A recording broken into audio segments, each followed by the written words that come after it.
El velo de la verdad se descorrió de golpe, revelando una saga de proporciones épicas. 192 millones de euros, una cifra que pulverizó todos los récords para convertirse en la transferencia más exorbitante en la historia del balompié, se contrastaba dolorosamente con la imagen de un hombre que, entre lágrimas en una concurrida conferencia de prensa, articulaba un deseo simple. Solo anhelaba ser feliz. Esta es la cruda dicotomía de una trayectoria salpicada por la ambición desmedida y el control férreo. Hablamos de tres de las potencias futbolísticas más influyentes del viejo continente, de dos procesos judiciales por fraude fiscal y blanqueo de capitales, de una cuantiosa fortuna que se esfumó en desenfrenadas celebraciones y excesos. Todo ello bajo la tutela implacable de una figura paterna omnipresente. La historia que nunca se atrevieron a contarte es cómo aquel chico prodigio de la nación amazónica se transformó, de manera gradual pero inexorable, en la encarnación de todas las distorsiones y desequilibrios que aquejan al fútbol contemporáneo. Su nombre, un eco familiar en cada rincón del planeta, es Neymar da Silva Santos Jr., o simplemente Neymar, y el acuerdo legal que su progenitor le impuso firmar cuando apenas era un adolescente de 17 años, selló el destino de una promesa, cercenando de raíz su auténtica eclosión profesional incluso antes de que ésta pudiera florecer plenamente. A lo largo de los próximos 55 minutos, desvelaremos 4 verdades ineludibles que, hasta ahora, han permanecido ocultas al gran público. La primera de estas revelaciones examina los compromisos contractuales que su padre rubricó simultáneamente con 3 entidades deportivas distintas, documentos de corte que demuestran, sin lugar a dudas, que la joven estrella fue negociada en 3 ocasiones antes de siquiera abandonar el suelo brasileño. La segunda se sumerge en los pormenores de una extravagante celebración de cumpleaños en la capital francesa, una fiesta que superó el $500,000 en costo y congregó a 500 personas en el punto álgido de una crisis sanitaria global.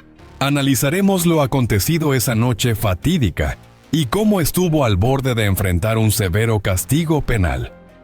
La tercera aborda el dominio irrestricto que su progenitor ejerce sobre cada unidad monetaria que percibe el futbolista, detallando acuerdos donde el jugador se quedaba con apenas el 40% de sus propios ingresos. Nos preguntaremos, ¿cómo es posible que un individuo de 32 años no tenga jurisdicción sobre su patrimonio? Finalmente, la cuarta revelación desentraña el misterio de una serie de lesiones predecibles, un patrón inquietante que lo ve apartado de los terrenos de juego cada mes de febrero, trazando un nexo innegable entre las exuberantes festividades del carnaval brasileño y las interrupciones más convenientes en su carrera deportiva. Seré su guía, alertándote en cada momento crucial. Si te desconectas antes de llegar al epílogo, te perderás la pieza fundamental del rompecabezas, la verdadera explicación de por qué el talento más deslumbrante de su generación nunca alzó el codiciado Balón de Oro. Nuestro viaje comienza en 1992, en Mogi das Cruzes, un enclave industrial a unos 60 kilómetros de la bulliciosa metrópoli de Sao Paulo, en el corazón geográfico y económico de Brasil. Allí, entre el incesante trajín de las fábricas, el estruendo de los camiones y el pulso incansable de la clase obrera, vino al mundo Neymar, el primogénito de Neymar da Silva Santos y Nadine Gonçalves. Su padre, un exfutbolista cuyo paso por las ligas inferiores nunca alcanzó el brillo del profesionalismo pleno, vio su propia carrera truncada de forma abrupta a la temprana edad de 24 años debido a una lesión incapacitante. Este revés lo sumió en un abismo de amargura, frustración y sueños deshechos. Fue entonces en ese crisol de anhelos frustrados, cuando el nacimiento de su hijo Neymar se presentó no como una bendición inocente, sino como una segunda oportunidad. Una vía para que él, el padre, pudiera materializar las ambiciones que la vida le había negado. Desde el momento en que nació, supe que sería futbolista. Rememoraría a Neymar padre años más tarde, con una convicción férrea. Era mi designio ayudarlo a alcanzar cimas a las que yo jamás pude aspirar. Nota la intencionalidad de esa frase. Mi designio. No el del infante, sino el propio. A la tierna edad de 4 años, el balón era una extensión natural de los pies de Neymar. Su padre lo sometía a rigurosas sesiones de entrenamiento de 3 horas diarias, una exigencia desproporcionada para un niño de 4 años. Lloraba porque lo único que quería era jugar con sus amigos, confesaría Nadine, su madre, en una entrevista concedida mucho tiempo después. Pero el implacable patriarca desestimaba esas muestras de debilidad, sentenciando que los campeones no derraman lágrimas. Si esta narrativa está desenterrando aspectos desconocidos de una figura tan influyente, te invitamos a profundizar en ella. Considera la posibilidad de unirte a nuestra comunidad. Así podremos seguir compartiendo contigo historias que te hagan reflexionar. La suscripción al canal es totalmente gratuita y nos ayuda a seguir creciendo. Cuando apenas contaba con 7 años, Neymar ingresó en las categorías formativas del Portuguesa Santista, una modesta institución deportiva en las inmediaciones de su hogar. Su padre, una sombra constante y vigilante, lo transportaba diariamente a cada sesión. Lo observaba desde las gradas con una intensidad que rozaba lo obsesivo, profiriendo instrucciones a voz en cuello y censurando cada error, por mínimo que fuese. Era una presencia intimidante. Rememoró un preparador físico que compartió vestuario con el joven Neymar. El padre proyectaba una vehemencia superior a la de cualquier entrenador profesional experimentado. El niño, inmerso en un perpetuo temor a defraudar a su progenitor, jugaba bajo una presión inmensa. Sin embargo, más allá de esa sombra de miedo, el chico poseía un atributo singular, una cualidad innata que lo distinguía de sus contemporáneos, una velocidad fulgurante, un control del esférico asombroso, una visión de juego preclara y una destreza para el regate que parecía desafiar las leyes de la física en un físico tan menudo. A la edad de 11 años, el llamado que cambiaría su trayectoria llegó del Santos FC, la mítica escuadra donde la leyenda Pelé había forjado su epopeya, el club más grande y emblemático del estado de São Paulo. No solo querían a Neymar, sino que su interés se extendía también a su padre. El emisario del Santos, con una propuesta estratégicamente calculada, comunicó a Neymar padre: anhelamos tener a su hijo en nuestras filas y también deseamos que usted colabore con nosotros. Le ofrecieron una posición: coordinador de juveniles, un cargo que, según muchas voces, fue diseñado ad hoc, con una remuneración mensual suculenta, cuyo propósito primordial era complacer y asegurar la lealtad del padre. Neymar padre aceptó la oferta, pero no sin antes imponer una condición irrenunciable: cualquier asunto que involucre a mi hijo deberá pasar inexorablemente por mi supervisión. Todos los acuerdos contractuales, los patrocinios, las comparecencias mediáticas, absolutamente todo. El Santos, consciente del inmenso potencial que representaba el joven talento, no tuvo más remedio que ceder. No había alternativa plausible. El niño exhibía una genialidad que trascendía lo ordinario. Neymar, con apenas 11 años de existencia, había sellado, sin saberlo, la pérdida del control sobre su propio destino. Permanece atento a este detalle, pues será un punto neurálgico en el desarrollo de esta intrincada trama. En la cantera del Santos, Neymar forjó su leyenda mucho antes de pisar el césped del primer equipo. En las categorías inferiores y en los torneos juveniles, su dominio era absoluto. Anotaba goles con pasmosa facilidad. Ejecutaba regates que dejaban perplejos a defensores que le aventajaban en 5 años. humillaba a sus rivales con una maestría que asombraba. A los 14 años, los ojeadores de las principales escuadras europeas ya seguían sus pasos con avidez. El Real Madrid, el Barcelona, el Chelsea, todos pugnaban por asegurar su firma. Sin embargo, existía un escollo significativo, una barrera de índole legal insalvable. La Federación Internacional de Fútbol Asociación FIFA prohíbe de manera tajante el fichaje de jugadores menores de 18 años provenientes de otras naciones. Esta normativa tiene como objetivo fundamental la prevención del tráfico de menores y la salvaguarda de la integridad de los jóvenes futbolistas. Pero la astucia y la ambición en el universo futbolístico siempre hallan la forma de sortear los reglamentos. Así, en el año 2005, cuando Neymar tenía apenas 13 años, su padre se reunió con representantes de 3 clubes europeos de élite: el Barcelona, el Real Madrid y el Chelsea.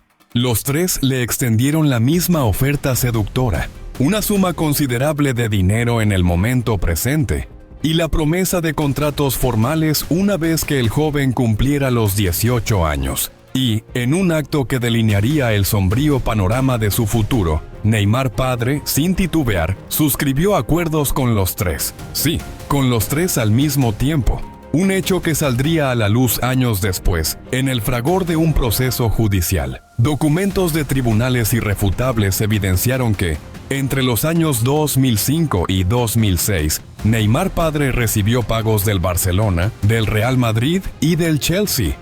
Estos se disfrazaron bajo el ropaje de contratos de asesoría y contratos de representación futura, todos ellos manifiestamente ilícitos según las directrices de la FIFA. El club catalán le desembolsó 40.000 euros, el equipo madrileño 35.000 y la escuadra londinense 25.000. Si encuentras este relato tan envolvente como nosotros, no dudes en pulsar el botón de suscripción. Es la mejor manera de asegurarte de que no te pierdes ninguna de nuestras fascinantes historias y análisis profundos. Queremos que seas parte activa de esta comunidad. ¿Acaso Neymar, el muchacho, era consciente de estas maquinaciones? Tenía solo 13 años. Su mente estaba absorbida por el simple placer de patear un balón, pero su padre, por supuesto que lo sabía. Fue él quien estampó su firma en cada uno de esos papeles comprometedores. ¿Hubo alguna sanción para alguien? La respuesta es un rotundo no, porque en el orbe del fútbol, cuando se posee un talento excepcional, la mayoría de los actores optan por mirar hacia otro lado. Neymar padre se embolsó las cantidades, mientras prometía a las 3 instituciones que su hijo elegiría a una de ellas cuando alcanzara la mayoría de edad. Sabía de antemano que no podría honrar su compromiso con los 3, pero la ética era una variable insignificante. El caudal económico ya reposaba seguro en su cuenta bancaria. A los 17 años, el prodigio de Neymar finalmente se materializó en el primer equipo del Santos, en el año 2009. Su debut en un encuentro contra el Oeste lo vio ingresar en el segundo tiempo. Su primer contacto con el esférico fue un control de pecho inverosímil, de una técnica depurada. El segundo toque, un regate audaz que dejó a 2 defensores tendidos en el césped. El tercer, un pase de tacón que por poco no se transformó en gol. La nación entera, Brasil, enloqueció al instante. Habían encontrado al nuevo Pelé, al sucesor del mágico Ronaldinho, al futuro resplandeciente del balompié brasileño. Con apenas 17 años, ya cargaba sobre sus hombros el inmenso peso de las esperanzas de todo un país. Pero, mientras la afición lo idolatraba, su padre, en la sombra, continuaba sus intrincadas negociaciones. En el mismo año 2009, Neymar padre dio un paso decisivo para consolidar su hegemonía financiera. Fundó una compañía, bautizada como NNN Administra Participa, una entidad concebida como el brazo empresarial de la familia Neymar. A partir de ese momento, cada contrato publicitario que involucraba a Neymar, cada acuerdo de patrocinio, cada flujo de capital, todo, sin excepción, transitaba por esta empresa. Y el control era descaradamente asimétrico. Neymar padre ostentaba la propiedad del 51% de las acciones. Nadine, la madre, poseía el 24%. Y Neymar, el protagonista indiscutible, el artífice de todo ese valor, el que sudaba la camiseta en el campo, el que hacía el trabajo, se quedaba con el 25%, el porcentaje más reducido de su propia corporación. Reflexionemos sobre la gravedad de este hecho. El jugador estrella, con apenas 17 años, rubricó estos documentos sin el asesoramiento de letrados independientes, sin nadie que velara por sus intereses individuales. Solo su padre, con una autoridad incuestionable, le instaba: «Confía en mí, hijo. Yo sé lo que hago». Entre 2009 y 2013, Neymar reinó de forma indiscutible en el fútbol brasileño. Conquistó 3 campeonatos con el Santos, una prestigiosa Copa Libertadores, y registró una asombrosa marca de 136 goles en 229 encuentros. Números propios de una leyenda emergente, de un fenómeno deportivo.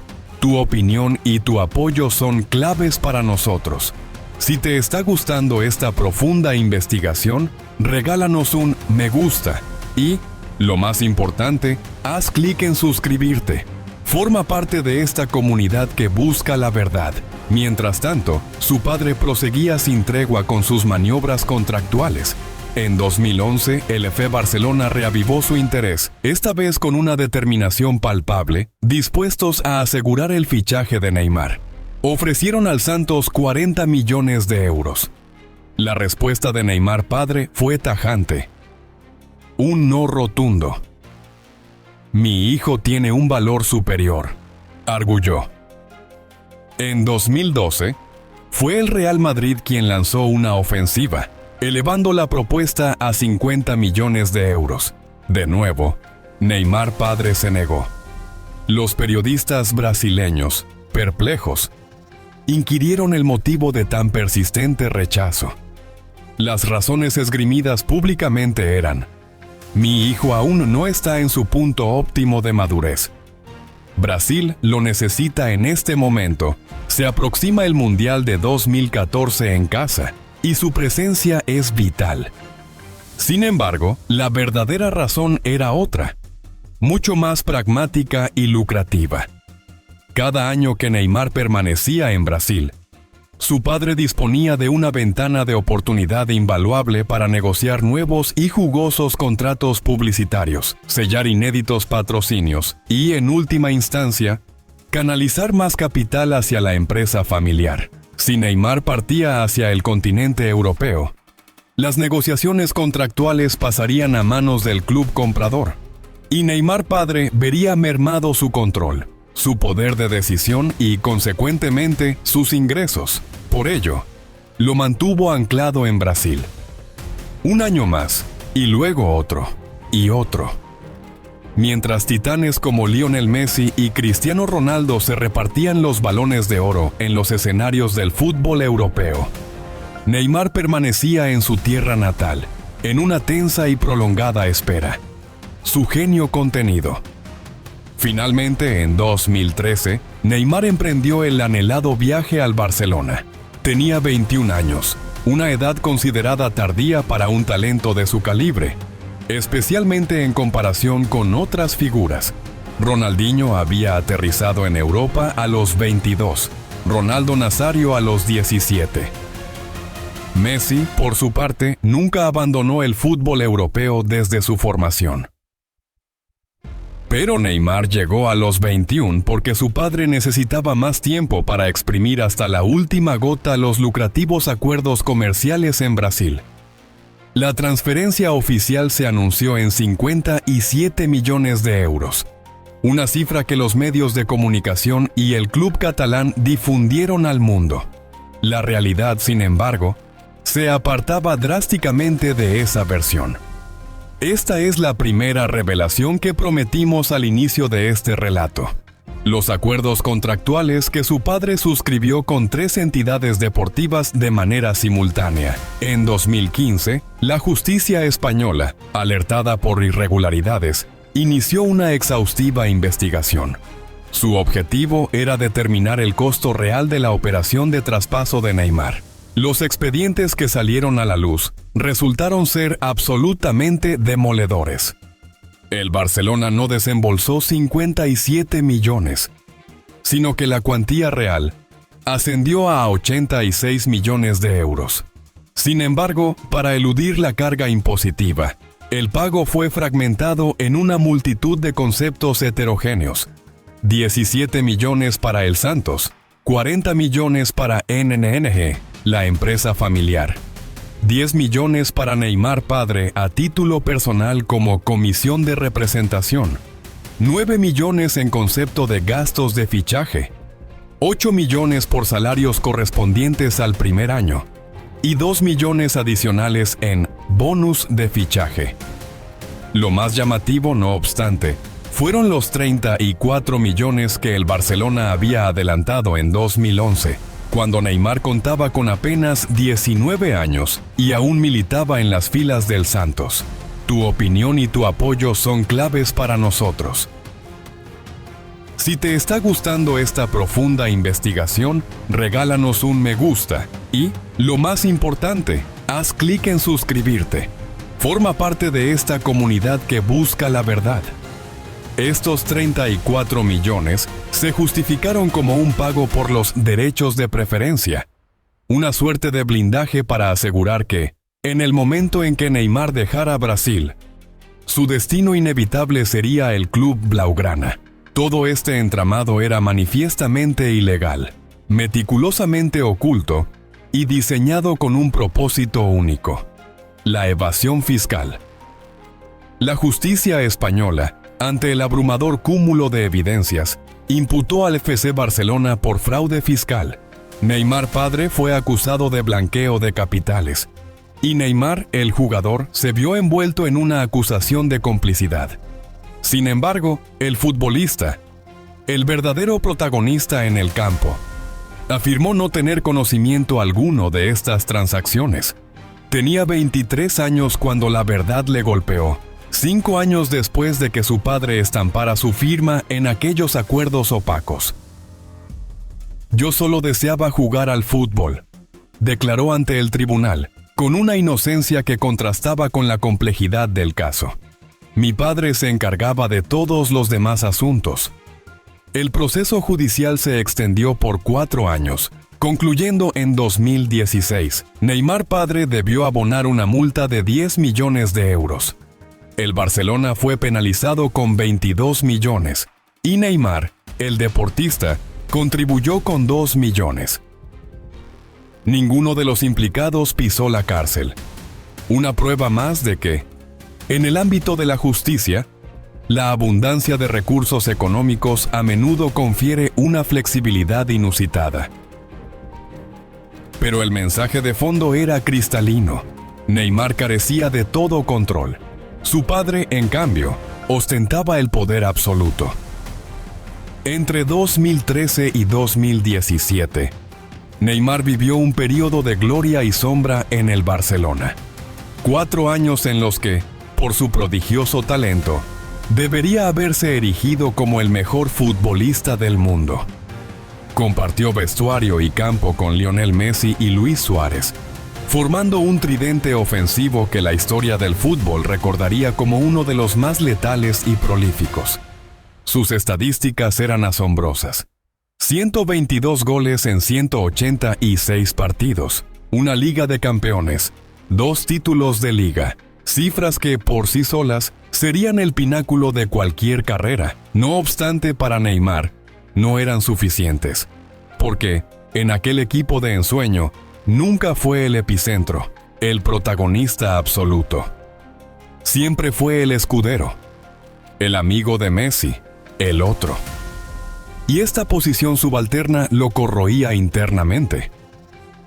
Neymar tiene que asumir que aquí el líder es Messi. le habría espetado Luis Enrique, su entonces entrenador, en una conversación que destilaba la cruda realidad. Puedes aspirar a ser el segundo mejor, pero nunca el número uno. En público, Neymar ofrecía una sonrisa afable, abrazaba a Messi en las fotografías, celebraba los goles con efusividad compartida. Pero en la intimidad, una frustración honda lo ahogaba. Deseo ser el mejor jugador del mundo. Confió a su padre. Anhelo ganar el Balón de Oro.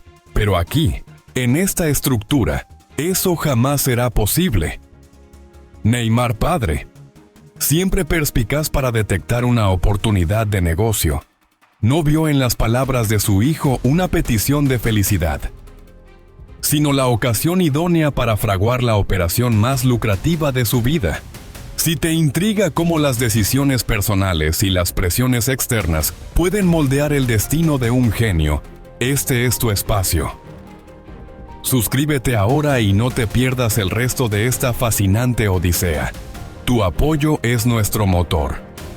En el año 2017, el Paris Saint-Germain, un club con ambiciones desmedidas y un poderío económico casi ilimitado, se acercó con una propuesta irrefutable.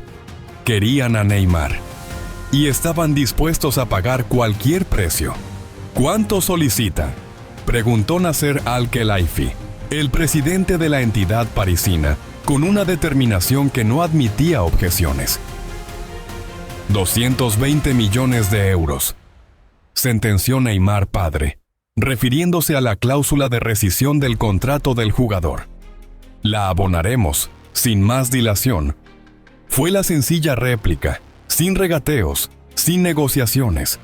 Pero la magnitud de la operación trascendía la simple cifra.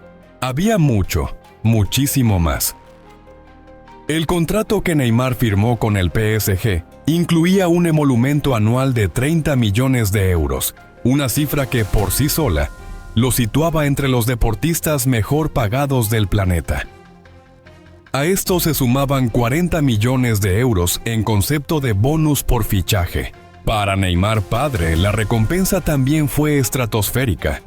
30 millones de euros como comisión de intermediación. Las ventajas no terminaban ahí.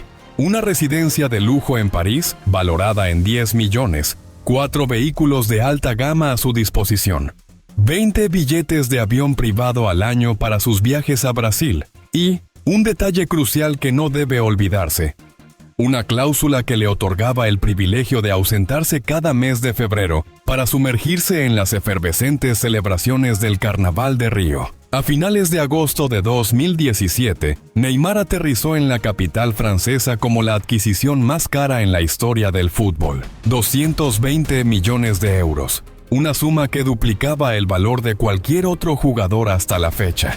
La presentación, en el icónico Parque de los Príncipes, fue un espectáculo grandioso.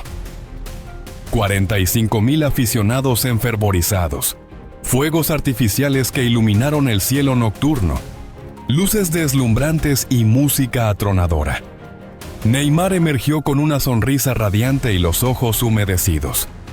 «Vengo aquí para escribir historia», proclamó. Lo que no se aventuró a mencionar es que su llegada era, en gran medida, para engrosar su cuenta bancaria. Su padre, con una astucia financiera innegable, ya había realizado todos los cálculos. Entre salarios, bonificaciones, patrocinios y acuerdos publicitarios, Neymar percibiría la asombrosa cantidad de 100 millones de euros anuales en París. De esos 100 millones, una parte sustancial, 40 millones, fluirían directamente a la empresa familiar, bajo el control férreo de su padre. Esta es la segunda revelación que anticipamos al inicio, la de los estratosféricos emolumentos y el control paterno. En febrero de 2019, Neymar celebró su 27º cumpleaños. Decidió organizar una fiesta fastuosa y exclusiva en una discoteca de París. Alquiló la totalidad del local y cursó invitaciones a 500 personas, entre las que se encontraban modelos de renombre, futbolistas de élite, cantantes famosos, figuras influyentes de las redes sociales y amigos llegados de Brasil en lujosos jets privados. La celebración tuvo un costo estimado de €500,000, que incluyó bebidas premium, un catering de 5 estrellas y la presencia de reputados DJs internacionales. Pero hubo más, algo que solo se filtró años después, cuando una de las asistentes rompió el silencio. Se habían habilitado cuartos VIP, espacios privados donde, según los testimonios, sucedían cosas que no podían ser grabadas.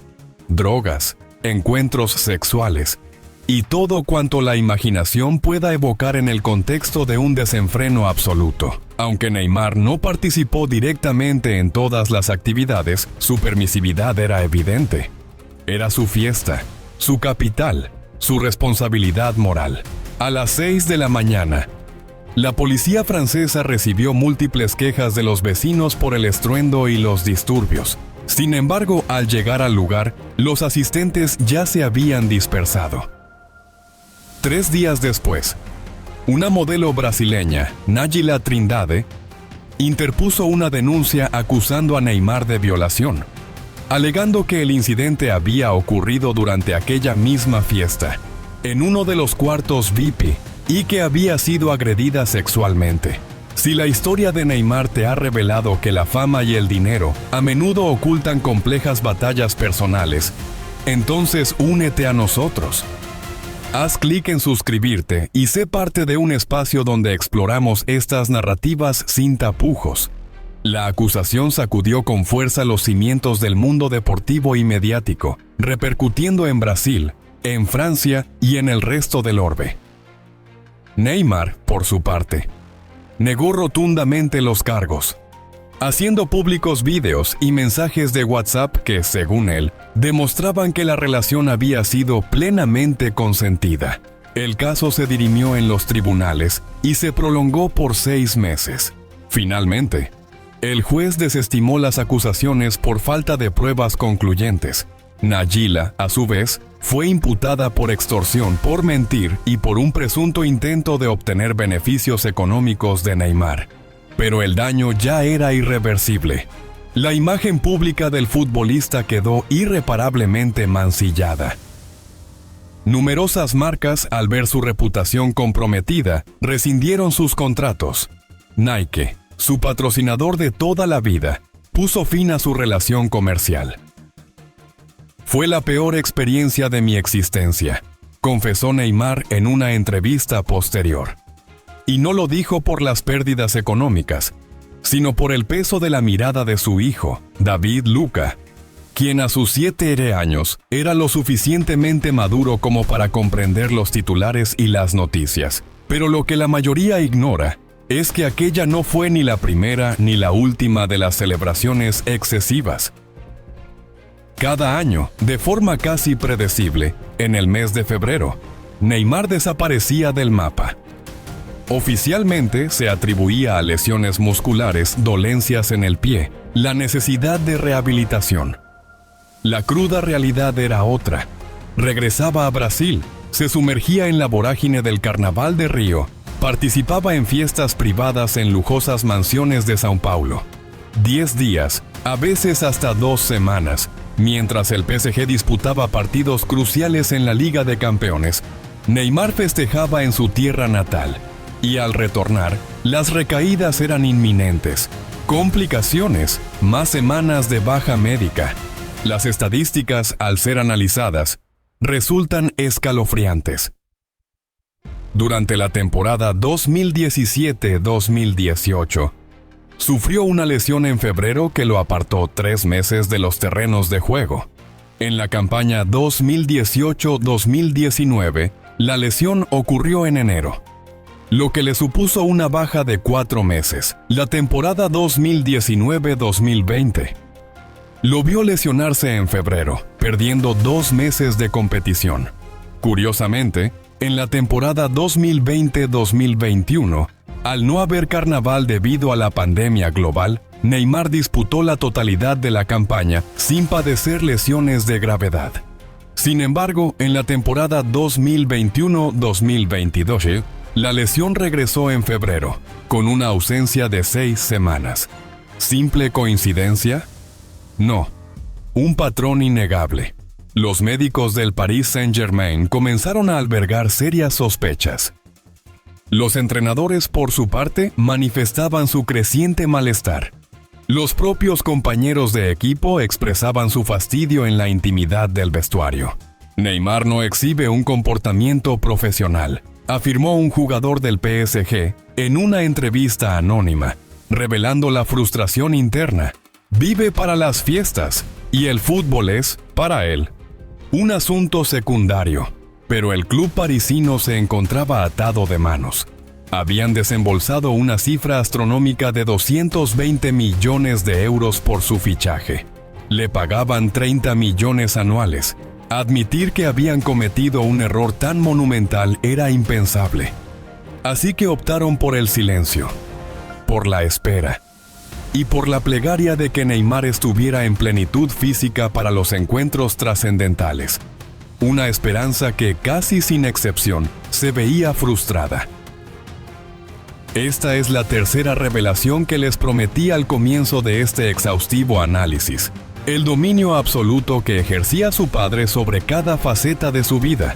Si te preguntas cómo el control externo puede afectar la trayectoria de un talento mundial, estás en el lugar correcto. Suscríbete a nuestro canal para seguir descubriendo estas impactantes historias y análisis exclusivos. Tu interés es nuestra mayor recompensa. En 2020, un avezado periodista brasileño se embarcó en una profunda investigación sobre las finanzas de Neymar. Lo que descubrió resultó ser profundamente inquietante. La estrella brasileña percibía 100 millones de euros anualmente, producto de su salario en el Paris Saint-Germain y de sus numerosos contratos publicitarios. De esta ingente suma, 40 millones fluían directamente a NNN, la empresa familiar controlada por su padre. 15 millones se destinaban al pago de impuestos. 10 millones eran para su madre y su hermana. Otros 5 millones se canalizaban hacia abogados y contables. Al final solo 30 millones quedaban para Neymar, el jugador. 30 millones. Una cifra que, en apariencia, es formidable. Pero no lo es cuando el tren de vida que llevas asciende a 50 millones de euros anuales.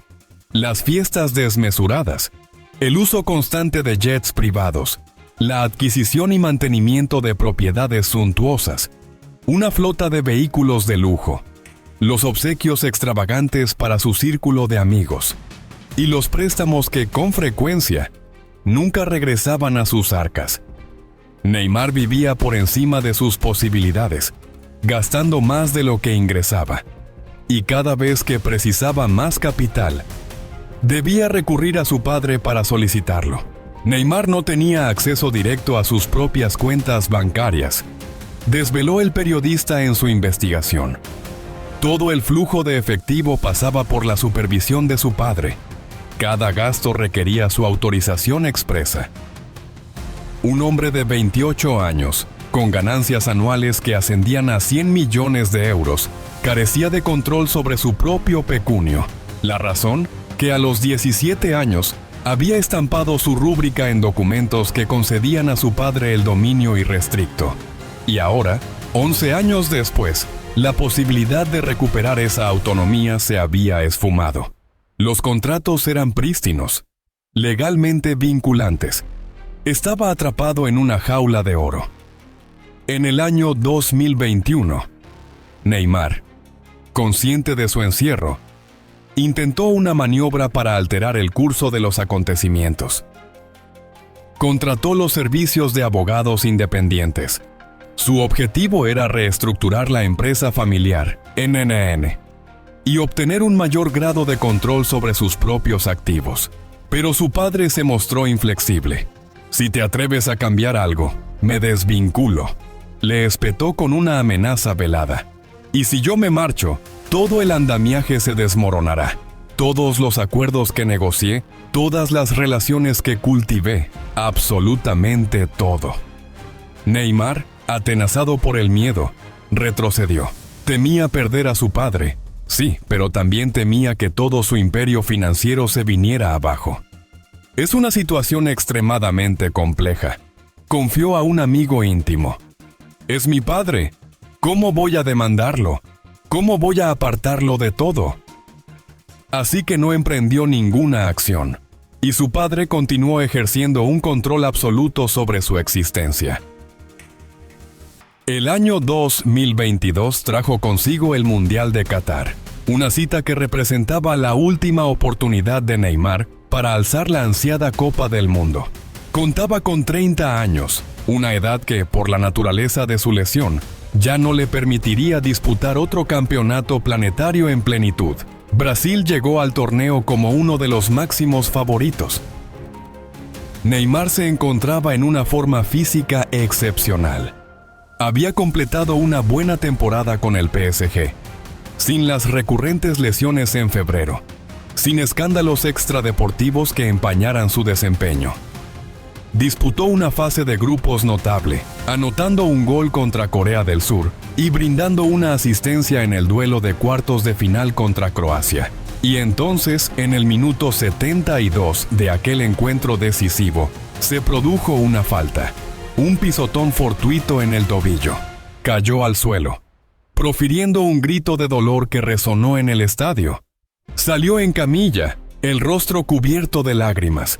Sabía lo que eso significaba. Brasil perdió el partido en la tanda de penales, eliminada en cuartos de final, una vez más.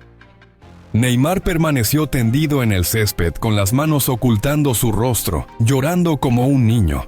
No era el dolor físico lo que lo doblegaba, sino la amarga certidumbre de que su tiempo se había agotado. Jamás alzaría una Copa del Mundo. Jamás ganaría un Balón de Oro. Jamás sería considerado el mejor jugador del planeta. Todo su talento, todo su potencial, desperdiciados. Te preguntas si es posible revertir un destino que parece sellado. La historia de Neymar nos da algunas pistas. Para seguir explorando estos dilemas, te animamos a suscribirte al canal. Tu apoyo nos permite mantener estas conversaciones abiertas y reveladoras. Tras la dolorosa eliminación en el Mundial de Qatar, algo en Neymar se resquebrajó. No fue un cambio abrupto, sino una paulatina atenuación, como una flama que se consume lentamente. Ya no exhibía la misma sonrisa genuina. No jugaba con la alegría contagiosa de antaño, y el desinterés parecía haber calado hondo en su espíritu. En la temporada 2022-2023, Neymar apenas disputó 29 encuentros con el Paris Saint-Germain, una cifra irrisoria para una estrella de su calibre. Lesiones persistentes, suspensiones recurrentes, problemas de índole personal que lo alejaban del terreno de juego. Los aficionados del PSG, hastiados, comenzaron a proferir abucheos. Los epítetos resonaban en el estadio: mercenario, vago, fracaso. Habían transcurrido 6 años desde su llegada. 6 años y 220 millones de euros invertidos. Los resultados en la Champions League eran nulos. Ningún Balón de Oro en su vitrina. Solo ligas francesas. Un logro que, en el contexto de las expectativas, resultaba insípido para el gran público. El PSG, deseoso de desprenderse de una inversión tan gravosa como improductiva, quiso venderlo. Pero nadie, absolutamente nadie, estaba dispuesto a adquirirlo, no con un salario de 30 millones de euros anuales, no a un futbolista de 31 años, propenso a lesiones recurrentes cada mes de febrero. Hasta que, de forma inesperada, llegó una llamada, un contacto desde un lugar insólito. Si esta profunda inmersión en la vida de Neymar te ha desvelado aspectos que desconocías, si ahora comprendes por qué el futbolista más dotado de su generación nunca se alzó con un Balón de Oro, si hoy ves al hombre vulnerable que se oculta tras los rutilantes titulares, entonces te pido un pequeño favor. Deja tus me gusta en este video y suscríbete al canal. No lo hagas por mí, hazlo por Neymar, para que su historia completa, más allá de los escándalos y las controversias, alcance a una audiencia aún mayor. para que la próxima vez que alguien lo etiquete como Neymar, el fracaso, otra voz, con conocimiento de causa, pueda replicar: no, Neymar, el prisionero de su propio padre. Su historia es una advertencia. El talento sin libertad es una jaula de oro. Descubre la verdad completa y únete a la conversación. Hasta pronto.